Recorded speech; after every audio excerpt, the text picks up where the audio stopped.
Assalamu alaikum friends, we are discussing in this video some of the characteristics of corporations, companies, because in this playlist and the videos we shall discuss the corporate accounting, especially the equity side of the corporate accounting, which is usually what is the corporate accounting is all about. The rest of the accounting, whether done by the corporates or a partnership firm or a sole proprietorship firm, are same. So it's very interesting, it's very engaging. But before we move on to the accounting for the equity part of the corporates, we must understand some of the characteristics of how a corporation is different, why the equity of a corporation is treated differently from that of other forms of business organizations. So first thing to understand is that it's a legal entity. A corporation is a legal entity. In accounting, we usually have gone through the concept of an economic entity, entity principle, entity concept, entity assumption, economic entity assumption. This we already usually talk about in the initial theoretical discussion of accounting, that in accounting every business is supposed to be separate from its owners, right? So that is the concept of the economic entity, right? But for the corporate, it's not just economic entity, it's a legal entity as well. So by legal entity we mean that it is established as a citizen under the law for that particular country or state. So it has some legal rights, some legal obligations, rights. For the sole proprietorship business, a business run by means owned by one person, and he can have many employees. He can have 200, 300 employees. It's still a sole proprietor business.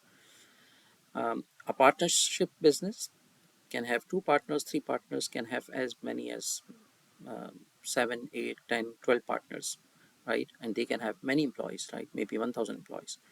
But the form of the business is actually partnership.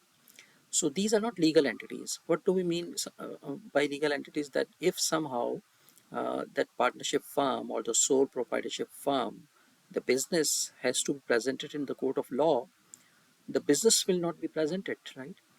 The owner will be presented, the partners will be presented. So if say somebody sues a partnership firm, the firm cannot be sued, right? So we cannot put lion on that ABC brothers, this is a partnership firm, so let's bring ABC brothers into the court of law. No, you have to sue either A, partner A, or partner B, or partner C. Similarly, you cannot buy property in the name of ABC brothers, which is a partnership firm, because it does not have any legal existence. So for the purpose of law, the partners will actually be there, or the owner, sole proprietor owner, will be there. In the case of the company, this is not the case. A company by itself is a legal entity, right? So since it's a legal entity, so there are many legal requirements that have to be complied before that a company is formed. So we shall see that in the next video. But once a company is formed, it assumes the role of a legal entity. It has certain legal obligations. It has certain legal rights.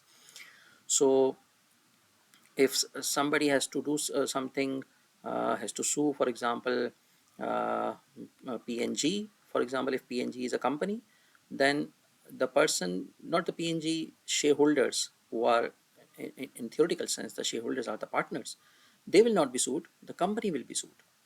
The company will own the profit, the shareholders own the property, the company can buy the property, right? And that property will not actually be treated as bought by the shareholders. Whereas in the partnership firm, is if a business buys a property, the business cannot even buy the property legally. So the partners will have to buy the property in their name, maybe jointly or individually. So, nutshell, company is a legal entity. So this is the first thing we need to understand, that it has a sort of a birth certificate. It has a sort of a identity number. Just like in Pakistan, we have a CNIC. So the company has a number which is issued by the SCCP, not CNIC, of course. It has certain rights, certain legal obligations. So it is treated like a citizen, right? Of course, not a human. And whenever the company will be presented, it will be presented by some of its agents, right? Because the company is not a human. So even in the court of law, if the company is sued, then of course somebody on behalf of the company will represent the company. So there are detailed laws governing that who will represent the company, how the company will be represented, because there are many legal things which have to be taken care of in the case of the company. So the first thing to know is that a company is a legal entity. There are some other things to know about, some other features which are usually common in this form of business when you organize a business as a company, and we will see them in the next video. And these are usually common across the regulations.